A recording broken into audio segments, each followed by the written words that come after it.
Akkam jirtu? Jirra isaa galatti Baga nagaa dhuftanii? Egaa yeroo baay'ee isin arga miidiyaa irratti amma immoo misirootoodhaaf deemtu. Akkamitti qophiin misirummaa? Dilbata dhufanii fuudha. Dooktarri dhiifama naa godhaa malee kanaa gadi nan fuudhu fedha sammuu kanatti ba'uu fedhanna.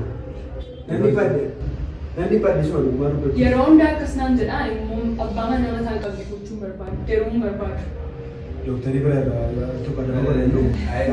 Namni badde sun waan gochuuf guyyaa cidhaa sana eenyuun waama eenyuun isaa sagantaa kanatu jira maaltu jira sammuu koo edda mataasaa halkanii 200,000 jedhan halkanii riba keessa. Maal bakka ofii kee duwwaan dhiphannees dhiphachaan jira dooktar. Asumatti fakkaate yeroo baay'ee namni tokko yommuu sammuu isaa hojiitti baay'ee biizii ta'u yommuu baay'ee dhiphatu ifin dandeettii waa yaadachuu isaallee dirataa mataa dhukkubbiif saaxilamuu danda'a seegalee rakkoo fayyaa kan biraaf saaxiluu danda'a akka ummati mataa hin qabu. Mataa qabaachuu qabda garuu naaf gala yaaddoo hamaa dhiphina hamaa keessatti sagantaan immoo yommuu namatti baay'atu wantoonni akkasii nama mudachuu malu. Ani isaarraa qofa miti dooktar kana yaaddeen warri haati manaa gaafa ulfaana abbaa manaa jibbuu jedhan. Anamma kanarra akkasuma wallolle gaafa mucaa godhattu girgiddaatti lafa listee reebdiidha jedhee sodaadhe. Haaya akkasii. Aannan godhe yeroo jijjiiramu jedhan ishee kana miti jedhan yeroo ulfaana. Akkasumatti namni kamiyyuu keessumatti ispeeshaalummaa yeroo namni tokko jiraachuu qaba wala garaa qabu namni waan ta'eef kan biraamu yeroo ulfaa jijjiiramu nama baay'ee jiraachuu danda'u. Tarii namoonni baay'een hubannoo qaban dhimma kanarratti. Dhimma kanarratti hubannoo waan hin qabneef waan haaraa osoo hin taane sababii jijjiiramni Oromoo jiraachuu dubartoonni ulfaatti qomaan isaanii jijjiiramuu danda'a yeroo sana. Isaan waan tokko yaaddeedha. Kana mana maatii dooktar naaf argitu ta'uu dandeessu. Tajaajila maatii, gorsa maatii akkasumas immoo tajaajila fayyaa maatii jalqabnee jirra.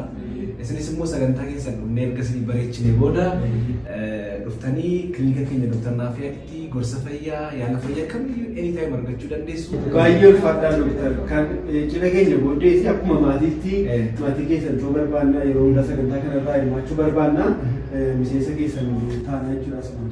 Hayyee guddaa galatoomaa kaardiin kun kan miseensummaa keessaniiti.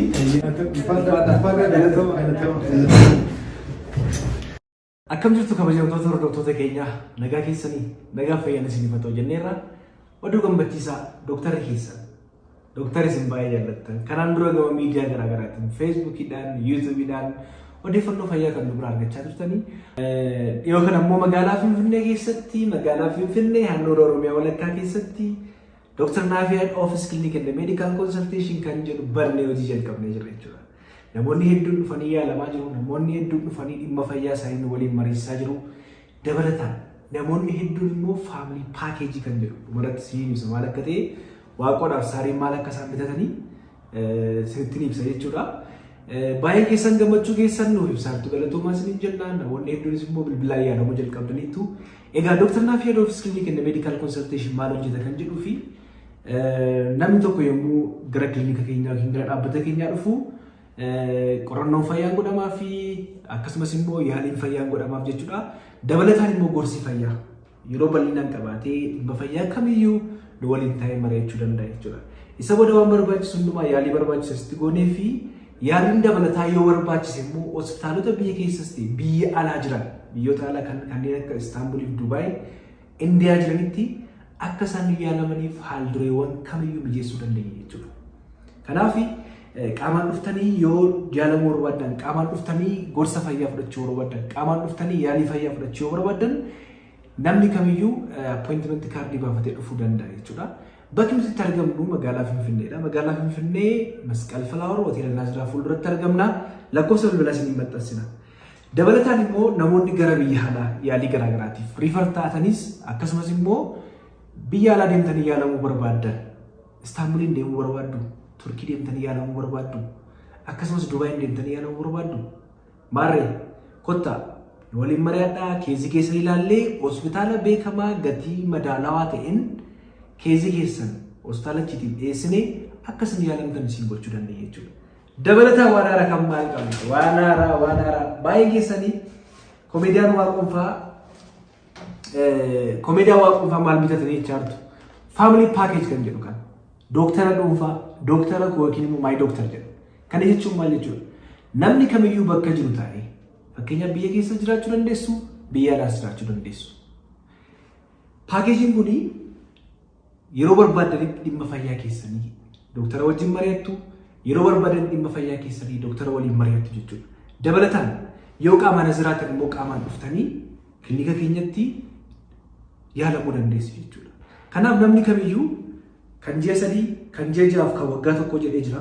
Yommuu bitatu waggaa tokko yoo bitattan yeroo barbaadanitti hakiima keessanii wajjin mari'attu, nu waliin mari'attu, dhimma maatii keessanii, kan abbaa, kan haadhaa, kan ijoollee keessanii, kan haadha manaa, kan abbaa manaa keessanii jechuudha.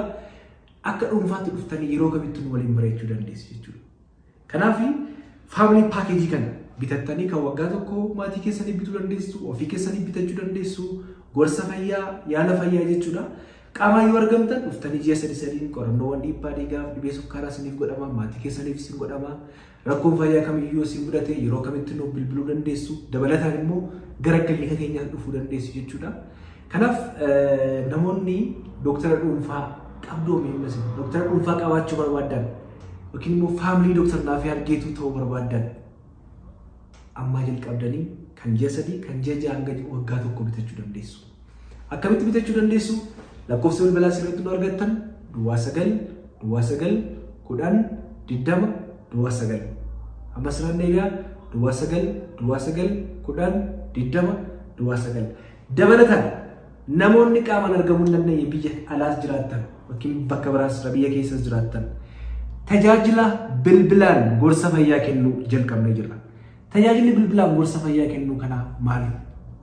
Tajaajilli bilbilaan gorsa fayyaa kennuu kuni namni kamiyyuu sa'aatiin qabamee fi daqiiqaa 20 hanga 30 qabamee fi hanga sa'a tokkos ta'uu danda'a.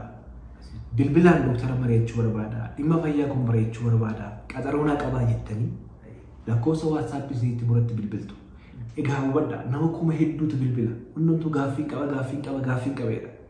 Nuti yeroo dhukkubsataa ilaaluu irraa qubnee guyyaatti sa'aatii 2 yookiin sa'aatii 3 nama 5 nama 6 keessummeessinaa qaxaroo qabattu. Dooktar Naafii wajjin haasa'uun barbaada.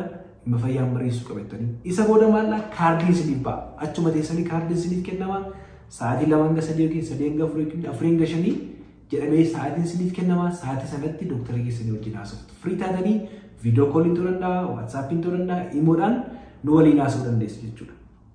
Garuu wanti beekuu qabdanii yeroo kaardii kana baafattanii bakka dhukkubsataa tokko lama ilaalu sin ilaalla waan ta'eef gatii kaardii ni kaffaltu. Appointment kaardii baafattanii gatii kaardii salphaa madaalawaa ta'e kaffaltanii yaalamtu jechuudha. Namoonni tajaajila bilbilaan yaalamuu barbaadan, gorsa fayyaa barbaadan, fayyaa wanti dursu jiru baay'ee. Lakkoofsa bilbilaa ammas 99 10 20 ammas irraan deebi'aa 99 10 20 irratti hello jettanii qaxaroo qabachuu dandeessu. Galatoomaa isiniin jennaa. Fayyaa naaf.